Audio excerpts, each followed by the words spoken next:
লখনৌয়ের বিরুদ্ধে এক বাজেভাবে হারল চেন্নাই সুপার কিংস। 210 রানের এক বিশাল টার্গেট দেয় লখনৌয়ের সামনে, তবুও সেই রান ডিফেন্ড করতে পারে না লখনৌয়ের ব্যাটিংয়ের সামনে।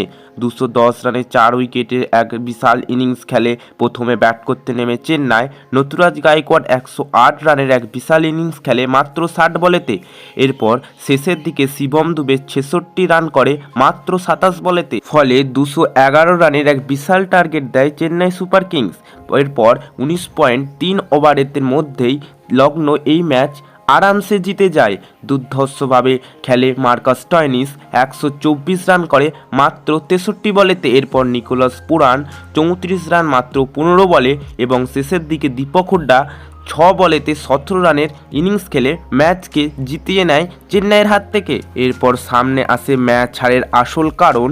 ম্যাচ হারের আসল কারণগুলি একে একে বলতে গেলে প্রথমেই আসে সেই বাংলাদেশি প্লেয়ার মুস্তাফিজুর রহমানের বাজে বোলিং। হ্যাঁ বস, মুস্তাফিজুর রহমান আগের ম্যাচগুলিতে দুর্ধর্ষভাবে বল করলেও এই ম্যাচে সব থেকে খারাপ প্রদর্শন করে সব থেকে বেশি ইকোনমিতে বল করে। মুস্তাফিজুর রহমান 3.3 ওভারেতে 51 রান দেয় এবং মাত্র একটা উইকেট তুলে নেয়। আর এই বাজে বোলিংয়ের কারণেই ম্যাচ হেরে গিয়েছিল চেন্নাই সুপার কিংস। এরপরেতে ম্যাচ হারের কারণগুলির কথা বললে শার্দুল ঠাকুরেরও বাজে বোলিং। হ্যাঁ বস, শার্দুল ঠাকুর, মুস্তাফিজুর রহমান এবং বাকি সব বোলাররাও সব থেকে বাজে বোলিং করেছে এই ম্যাচেতে। মুস্তাফিজুর রহমান সব থেকে বাজে বল করলো, তারপরেই কিন্তু শার্দুল ঠাকুর 3 ওভারে 42 রান দেয় এবং কোনো উইকেট পায়নি। এছাড়াও সব বোলাররাই তেমনভাবে ভালো বল করতে পারেনি। ম্যাচ হারের এই আসল কারণগুলো ছিল চেন্নাইয়ের বোলিং অ্যাটাক। পরের কারণগুলির কথা বললে তারপরেই আসে কিন্তু মার্কাস স্টয়নিসের বিরুদ্ধে কোনো প্ল্যানিং হিসেবে না নামা।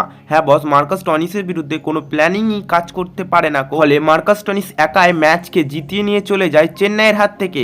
তো বস, এই ছিল এই সব কারণ ম্যাচ হারার। এবং পয়েন্ট টেবিলের কথা বললে কিন্তু এখন চেন্নাই পয়েন্ট টেবিলে 5 নম্বর স্থানে অবস্থান করছে। তাদের পয়েন্ট টেবিলে কিন্তু 8 পয়েন্ট 8 ম্যাচে। আস্তে আস্তে তাদের কিন্তু প্লে অফে যাওয়ার পথ শক্ত হয়ে আসছে। দেখা যাক শেষ পর্যন্ত তারা প্লে অফ থেকে কোয়ালিফাই করতে পারে কিনা। তোমাদের মতে চেন্নাই সুপার কিংস কি কোয়ালিফাই করতে পারবে তা নিচে কমেন্ট করে লিখে জানিয়ে দিও। ক্রিকেট ও আইপিএল সংক্রান্ত সমস্ত আপডেট সবার আগে পাওয়ার জন্য চ্যানেলটিকে সাবস্ক্রাইব ও ভিডিওটিকে একটি অবশ্যই লাইক করে দিও। তো দেখা হচ্ছে পরবর্তী ভিডিওতে নতুন কোনো টপিকের সাথে।